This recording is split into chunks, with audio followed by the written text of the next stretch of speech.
আমার ভিডিওটা স্টার্ট করার সাথে সাথে আর এই জায়গাটা দেখার সাথে সাথে অনেক লোকই বুঝতে পারবে যে এটা কলকাতার কোন মল।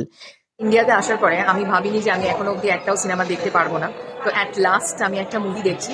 তো মুভিটার নাম হচ্ছে প্রজাপতি 2। তো আমি এখন ব্রেকে এসেছি। PVR is really good.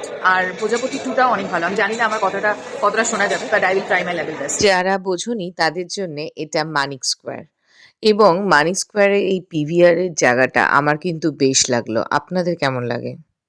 এটা মেনলি একটা ফ্যামিলি ওরিয়েন্টেড মুভি। তো যারা বাইরে থাকে তাদের জন্য ভেরি ইমোশনাল লাইক মি।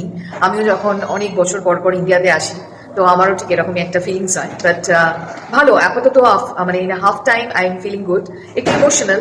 আর মিঠুন চক্রবর্তী আছে, আমার বাবা অনেক ফ্যান। বাট আমি আজকে বাবার সাথে আসিনি। তো যাই হোক, মুভিটা অর্ধেকটা হলো, বেশ ভালোই লাগছে। আমি যার সাথে এসছি সে একেবারেই ফটো, সোশ্যাল মিডিয়া, ভিডিওস এগুলো করতে পছন্দ করে না। তাই তাকে আমি ভিডিওতে ইনক্লুড করিনি, শুধু পেছনটা একটু প্রথম দিকে দেখা গেছে।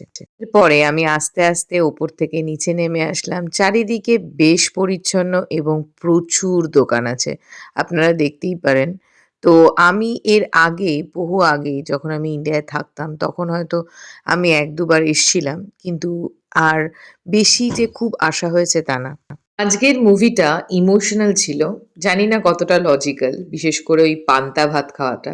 আচ্ছা, আমি এনার সাথে গেছিলাম।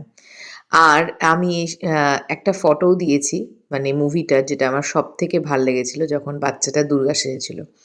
ফিরে আসার সময় আমার প্রচণ্ড খিদে পায়, তাই জন্যে আমি পাপড়ি চাটের স্টলে দাঁড়িয়ে পাপড়ি চাট খেলাম, তারপরে বাড়ি ফিরলাম। কেমন লাগলো ভিডিওটা জানাবেন।